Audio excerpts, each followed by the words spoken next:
Masuk pada pembahasan yang pertama, yaitu aset tetap atau fixed asset. Didefinisikan sebagai aset berwujud yang dimiliki dan digunakan dalam kegiatan produksi atau penyediaan barang dan jasa, entah untuk disewakan kepada orang lain atau untuk tujuan administratif. Aset-aset tersebut diharapkan dapat digunakan selama lebih dari satu periode. Aset tetap dapat meliputi tanah, struktur bangunan seperti kantor, pabrik, dan gudang, serta peralatan seperti mesin, furnitur, dan alat. Karakteristik utama dari aset tetap sendiri terbagi menjadi 3. Yang pertama, aset-aset tersebut diperoleh untuk digunakan dalam operasi dan tidak untuk dijual kembali.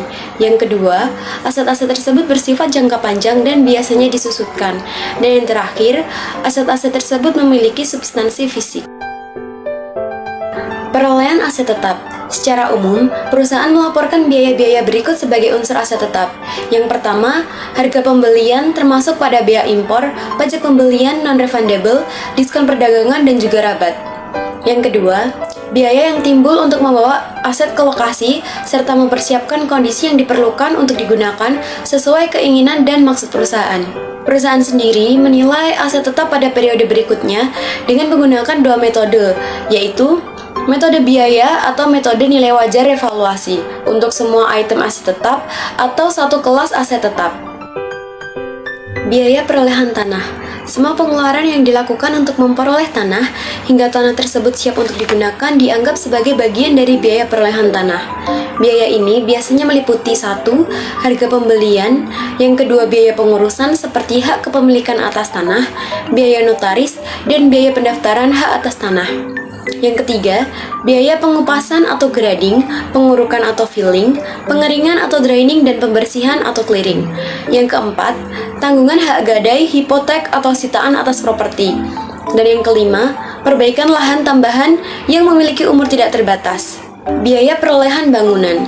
Biaya bangunan harus mencakup semua pengeluaran yang terkait langsung dengan perolehan atau konstruksi bangunan tersebut, meliputi 1. Bahan baku, tenaga kerja, dan biaya overhead yang muncul selama konstruksi. Yang kedua, biaya jasa profesional dan izin bangunan. Biaya perolehan peralatan. Semua hasil penerimaan dari penjualan setiap item yang diproduksi saat proses pengiriman peralatan ke lokasi dan persiapan kondisi peralatan untuk digunakan harus mengurangi biaya perolehan peralatan.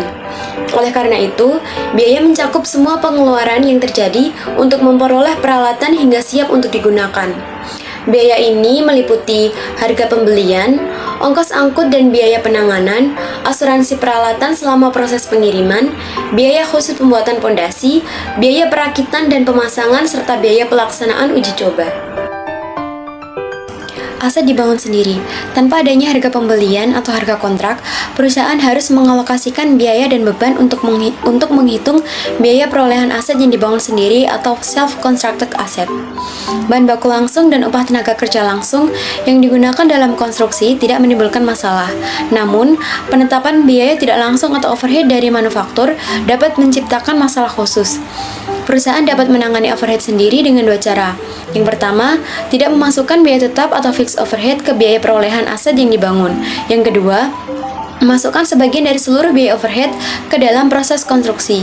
Jika overhead yang dialokasikan menghasilkan pencatatan biaya konstruksi yang lebih besar dari biaya yang umumnya dikenakan, maka perusahaan harus mencatat kelebihan biaya tersebut sebagai kerugian pada periode berjalan dan bukan mengapitalisasinya. Biaya bunga selama konstruksi. Ada 3 pendekatan yang dimungkinkan untuk memperhitungkan bunga yang dibayarkan dalam pembiayaan konstruksi. Yang pertama, tidak mengapitalisasi biaya bunga selama konstruksi. Dalam pendekatan ini, bunga dianggap sebagai biaya pembiayaan dan bukan biaya konstruksi. Yang kedua, kapitalisasi semua biaya atas dana yang digunakan, baik dapat diidentifikasi maupun tidak. Metode ini menyatakan bahwa biaya konstruksi harus mencakup biaya pembiayaan, baik secara tunai, utang maupun ekuitas. Yang ketiga, kapitalisasi biaya bunga aktual yang terjadi selama konstruksi. Senada dengan pendekatan kedua, bahwa bunga termasuk biaya tenaga kerja dan bahan baku, akan tetapi pendekatan ini mengapitalisasi hanya biaya bunga yang timbul dari pembiayaan utang. Untuk menerapkan pendekatan umum ini, perusahaan mempertimbangkan 3 hal berikut. Yang pertama, aset telah memenuhi syarat kapitalisasi, kedua periode kapitalisasi, dan yang ketiga jumlah yang dikapitalisasi. Aset kualifikasian, aset yang memenuhi syarat untuk kapitalisasi biaya bunga, mencakup aset dalam pembangunan untuk digunakan sendiri oleh perusahaan, dan aset yang ditujukan untuk dijual atau disewakan, yang dibangun atau diproduksi sebagai proyek terpisah. Sedangkan contoh aset yang tidak memenuhi syarat diantaranya ialah aset yang sedang digunakan atau siap digunakan dan aset yang tidak digunakan perusahaan dalam aktivitas produktif. Periode kapitalisasi atau capitalization period adalah periode waktu di mana perusahaan harus mengapitalisasi bunga. Periode ini dimulai dengan 3 kondisi. Yang pertama, pengeluaran untuk aset sedang terjadi. Yang kedua, aktivitas untuk menyiapkan aset yang akan digunakan atau dijual sedang berlangsung. Dan yang ketiga, biaya bunga sedang terjadi. Jumlah yang dikapitalisasi. Jumlah bunga untuk dikapitalisasi adalah jumlah terbatas yang terendah dari biaya bunga yang terjadi selama periode atau bunga yang dapat dihindari. Bunga yang dapat dihindari atau avoidable interest adalah jumlah biaya bunga selama periode yang secara teoritis dapat dihindari oleh perusahaan jika perusahaan tidak membuat pengeluaran untuk aset. Untuk menerapkan konsep ini, perusahaan menentukan jumlah potensi bunga yang mungkin dikapitalisasi selama periode akuntansi dengan cara mengalihkan suku bunga yang sesuai dengan akumulasi pengeluaran rata-rata tertimbang. Dalam menghitung akumulasi pengeluaran rata-rata tertimbang, perusahaan membobot pengeluaran konstruksi dengan jumlah waktu atau sebagian dari 1 tahun atau periode akuntansi yang dikenakan biaya bunga atas pengeluaran. Pada akumulasi pengeluaran rata-rata tertimbang, perusahaan mengikuti prinsip-prinsip dalam memilih suku bunga yang tepat sebagai berikut. Di antaranya yang pertama, untuk bagian akumulasi pengeluaran rata-rata tertimbang yang jumlahnya kurang dari atau sama dengan jumlah yang dipinjam secara khusus untuk membiayai pembangunan aset, maka akan menggunakan suku bunga yang timbul dari pinjaman spesifik tersebut. Yang kedua, untuk bagian akumulasi pengeluaran rata-rata tertimbang yang jumlahnya lebih besar daripada utang yang dipinjam secara khusus untuk membiayai pembangunan aset, maka digunakan rata-rata tertimbang dari suku bunga atas semua utang lain yang belum dibayar selama periode tersebut. Contoh, untuk menggambarkan masalah yang berkaitan dengan kapitalisasi bunga, asumsikan bahwa pada tanggal 1 November 2018, Fiverr Construction Co. dikontrak Sala Company untuk membangun gedung senilai 1.400.000 di atas tanah seharga 100.000. Dibeli dari kontraktor dan termasuk dalam pembayaran pertama. Sala melakukan pembayaran kepada perusahaan konstruksi selama 2019 sebagai berikut.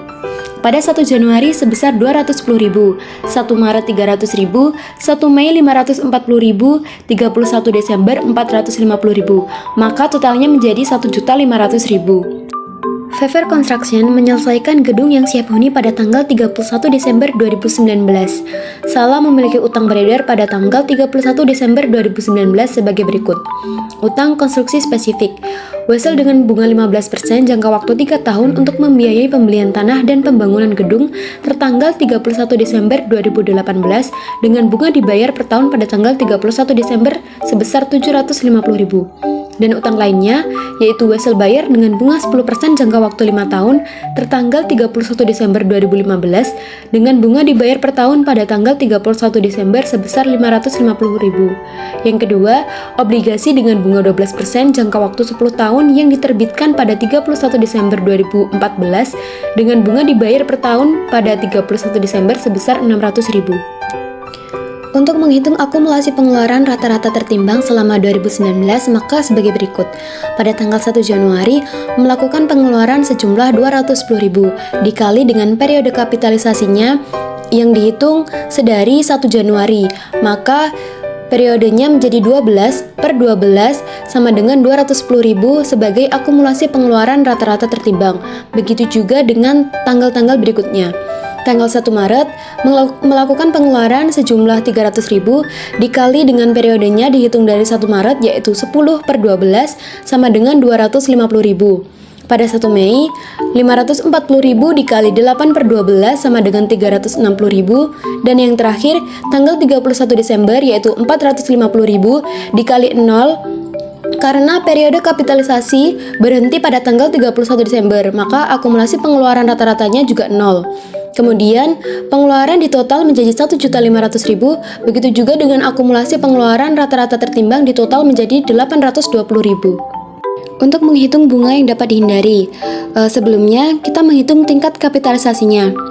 Yang pertama, Wesel 10% 5 tahun sebesar 550.000 dikali dengan bunganya yaitu 10% menjadi 55.000. Obligasi 12% 10 tahun sebesar 600.000 dikali dengan bunganya 12% menjadi 72.000. Kemudian pokok ditotal menjadi 1.150.000 dan bunga ditotal menjadi 127.000. Untuk menghitung tingkat kapitalisasinya, total bunga dibagi dengan total pokok sama dengan 127.000 dibagi dengan 1.150.000. Maka tingkat kapitalisasinya menjadi 11,04%. Kemudian untuk akumulasi pengeluaran rata-rata tertimbang sejumlah 750.000 dari utang konstruksi spesifik dikali dengan suku bunganya yaitu 15% sama dengan 112.500 sebagai bunga yang dapat dihindari.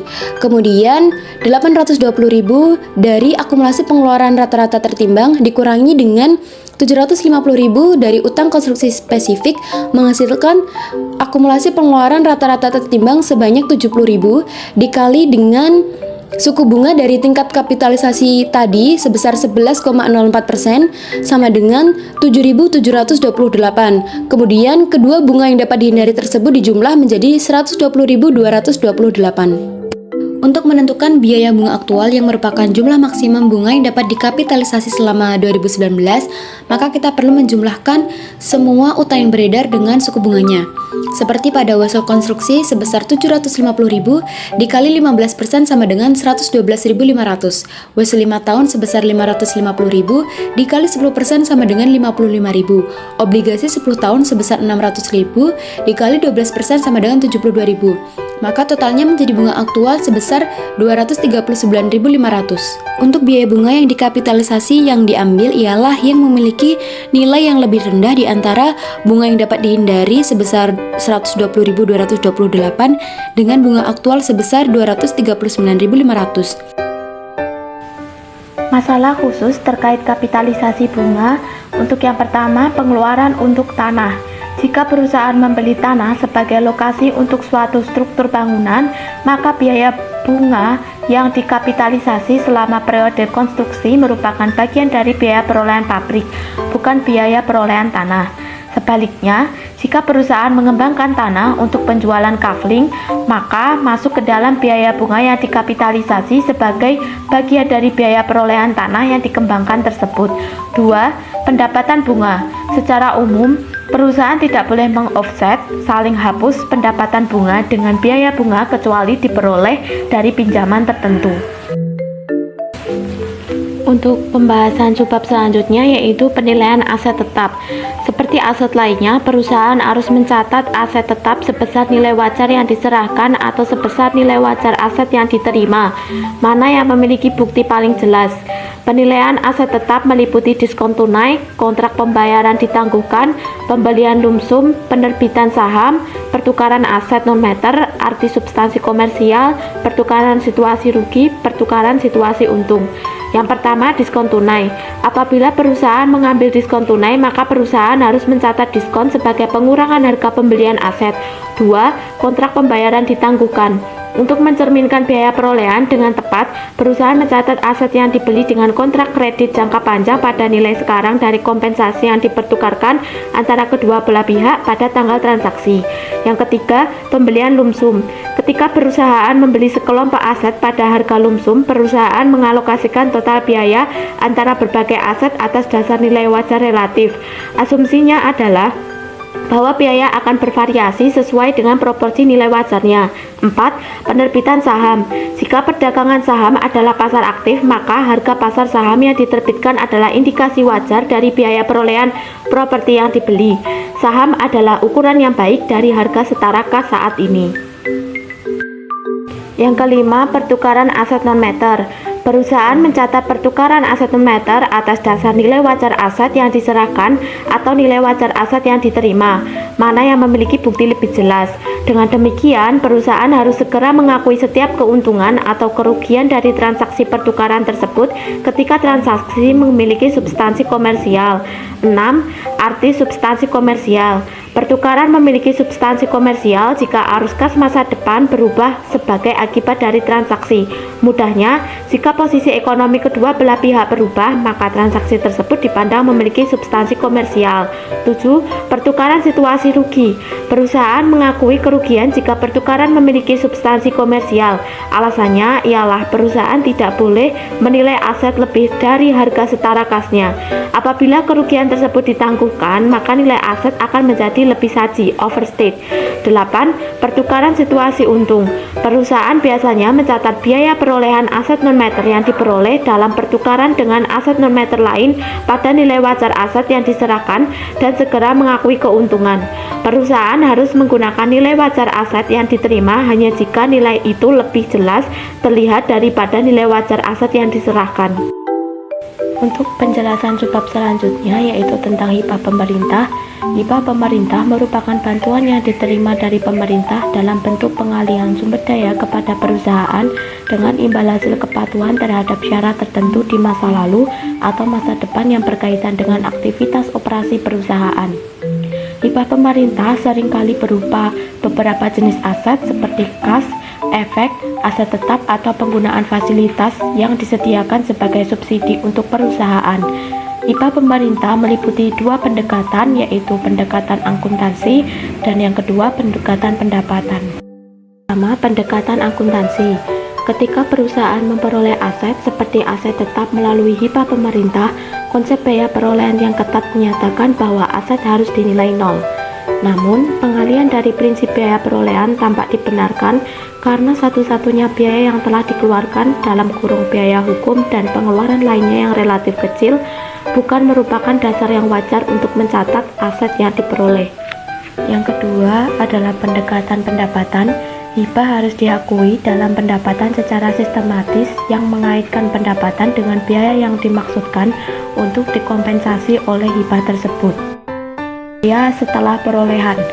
Setelah memasang aset tetap dan mempersiapkannya untuk digunakan, berbagai biaya tambahan akan timbul yang berkisar dari perbaikan biasa sampai penambahan yang signifikan. Masalah utama adalah mengalokasikan biaya tersebut ke periode waktu yang tepat. Perusahaan mengakui biaya setelah perolehan sebagai aset bila biaya tersebut dapat diukur secara andal dan besar kemungkinan bahwa perusahaan akan mendapatkan manfaat ekonomi di masa depan. Bukti manfaat ekonomi masa depan mencakup peningkatan 1. Umur manfaat, 2. Kuantitas produk yang dihasilkan, 3. Kualitas yang dihasilkan. Umumnya, perusahaan akan dikenakan 4 jenis pengeluaran utama relatif terhadap aset yang ada. 1. Penambahan, 2. Perbaikan dan penggantian, 3. Pengaturan dan reorganisasi, 4. Perbaikan kembali. Yang pertama, penambahan. Peningkatan atau aset perpanjangan aset yang ada dengan mengapitalisasi biaya penambahan pada akun aset seharusnya tidak menimbulkan masalah akuntansi yang besar. Perusahaan mengapitalisasi setiap penambahan untuk aset tetap karena terdapat aset baru yang dibuat. Yang kedua, perbaikan dan penggantian. Penggantian akuntansi normalnya ialah menghapus biaya perolehan dan akumulasi penyusutan aset tua, mengakui keuntungan atau kerugian dan mengapitalisasi biaya perbaikan atau penggantian. Ketika pengaturan ulang dan reorganisasi, IFRS menunjukkan bahwa pengakuan biaya berhenti setelah aset sudah berada di lokasi dan pada kondisi yang diperlukan untuk memulai operasi sebagaimana yang dimaksudkan oleh manajemen. Akibatnya, biaya reorganisasi atau pengaturan ulang aset tetap yang ada tidak dikapitalisasi tetapi dibebankan pada saat terjadinya. Yang keempat, perbaikan kembali. Pengeluaran untuk mempertahankan aset dalam kondisi yang layak untuk dioperasi. Ada dua jenis perbaikan antara lain. 1. Perbaikan biasa. Untuk menjaga aset tetap agar dalam kondisi operasi, perusahaan membebankan biaya perbaikan biasa ke akun beban pada periode terjadinya, atas dasar bahwa periode tersebut adalah periode utama yang merasakan manfaatnya. Yang kedua, perbaikan besar. Pada perbaikan ini menghapus biaya perolehan dan akumulasi penyusutan aset tua, mengakui keuntungan atau kerugian, mengapitalisasi biaya perbaikan dasar. Pelepasan aset tetap. Perlakuan akuntansi untuk pelepasan aset tetap meliputi 1. Penjualan aset tetap. Perusahaan mencatat penyusutan untuk periode waktu antara tanggal dicatat jurnal penyusutan terakhir dan tanggal penjualan aset. 2. 2. Konversi paksaan. Terkadang jasa aset diakhiri melalui beberapa jenis keadaan konversi paksaan seperti kebakaran, banjir, pencurian, atau kita akan masuk ke bab selanjutnya, yaitu aset tak berwujud. Aset tak berwujud memiliki 3 karakteristik. Yang pertama, aset tersebut dapat diidentifikasi. Agar dapat diidentifikasi, aset tak berwujud harus dipisahkan dari perusahaan, dapat dijual atau dialihkan, atau timbul dari hak kontraktual ataupun hak hukum dari mana manfaat ekonomi atas kontrak tersebut akan mengalir ke perusahaan. 2. Aset tersebut tidak memiliki eksistensi fisik. Aset tak berwujud memperoleh nilainya dari hak dan keistimewaan yang diberikan kepada perusahaan yang menggunakannya. 3. Aset tersebut bukan merupakan aset moneter. Aset moneter memperoleh nilainya dari hak atau klaim untuk menerima kas atau setara kas di masa depan. Aset moneter tidak diklasifikasikan sebagai aset tak berwujud.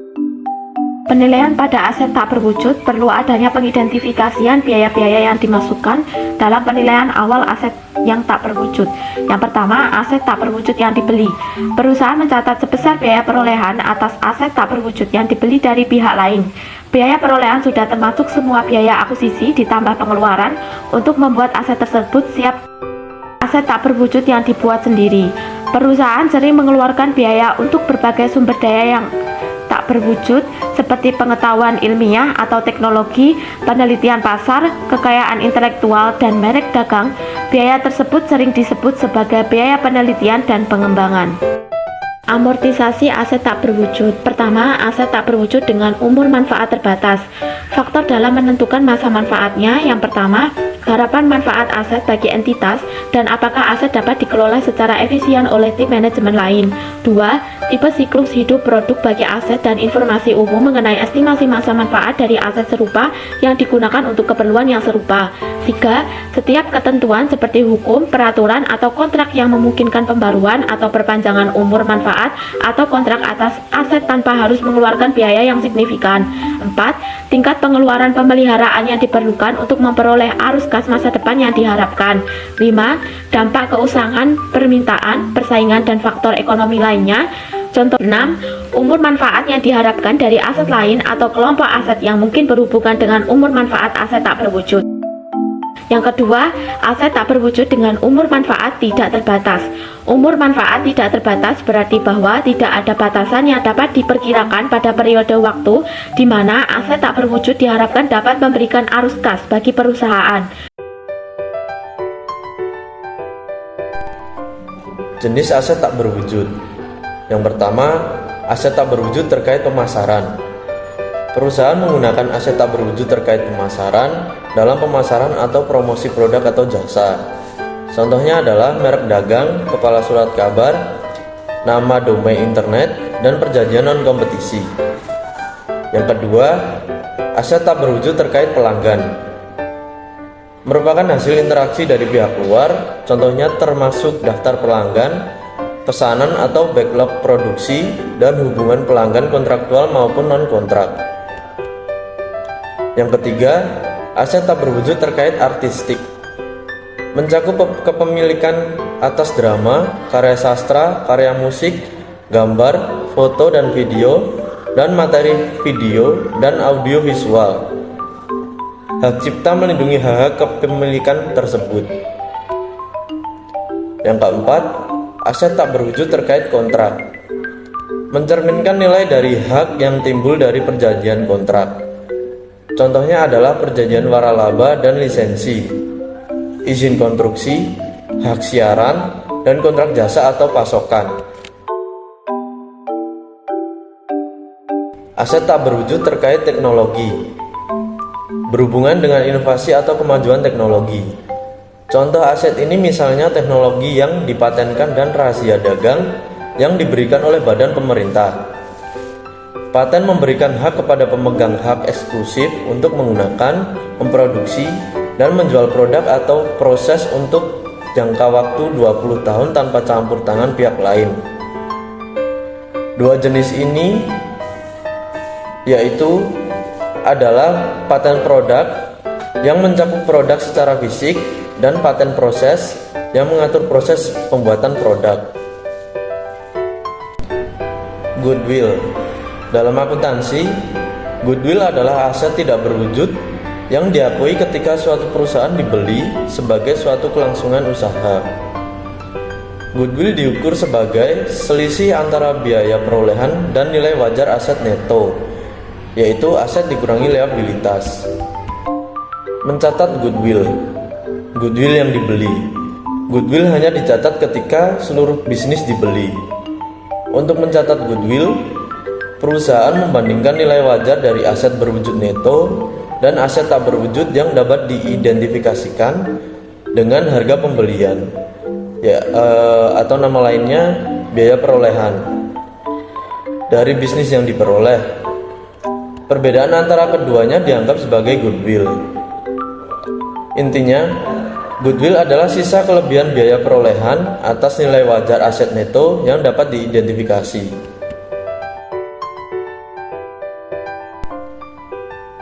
Penurunan nilai aset tak berwujud dengan umur manfaat yang terbatas. Aturan yang berlaku untuk penurunan nilai aset tetap juga berlaku untuk aset tak berwujud yang memiliki umur manfaat tak terbatas. Jika terdapat indikasi aset tak berwujud turun nilai, perusahaan melakukan uji penurunan nilai dengan membandingkan nilai tercatat aset tak berwujud dengan jumlah terpulihkan. Jumlah terpulihkan adalah jumlah yang lebih tinggi antara nilai wajar dikurangi nilai pakainya.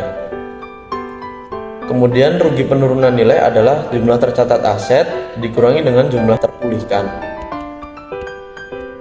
Penurunan nilai aset tak berwujud dengan umur manfaat tidak terbatas selain goodwill.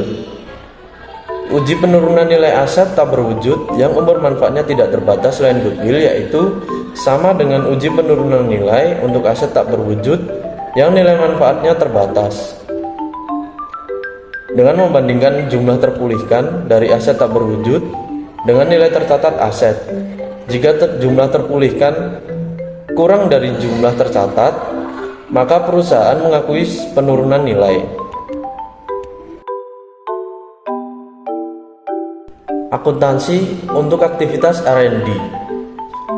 Biaya yang berkaitan dengan aktivitas R&D dan perlakuan akuntansi yang diberikan adalah sebagai berikut. Yang pertama, bahan, peralatan, dan fasilitas. Yang kedua, personel. Yang ketiga, aset tak berwujud yang dibeli. Yang keempat, jasa kontrak. Yang kelima, biaya tidak langsung. Selanjutnya, biaya serupa dengan R&D. Yang pertama yaitu biaya persiapan untuk operasi baru, yang kedua kerugian operasi awal, yang ketiga biaya iklan.